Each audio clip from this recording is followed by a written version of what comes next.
আমরা এখন এসেছি কল্যাণী এইমসে। কল্যাণী এইমসটা অনেকটা বড় এরিয়া নিয়ে নানান রকম রোগের চিকিৎসা করা হয়। আমি এসেছিলাম চোখের সমস্যা নিয়ে, আর আমার পুচকো নিয়ে এসেছিলাম সঙ্গে, কিন্তু পুচকো ডাক্তার দেখানোর জন্য না, আমার এই অসুবিধার জন্য এসেছিলাম। তো এরিয়াটা আপনারা দেখতে পাচ্ছেন, দারুণ করেছে, অনেকটা বড় এরিয়া নিয়ে, কিন্তু আমি সবটা দেখাতে পারলাম না। আর আমার শুনু বলছে আয় আয় আয় আয়, চাঁদ মামাকে বলে চাম্মা টিপ দিয়ে যা।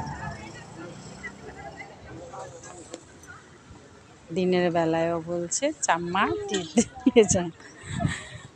চলো বাবা, এখন আমরা বাড়িতে যাব।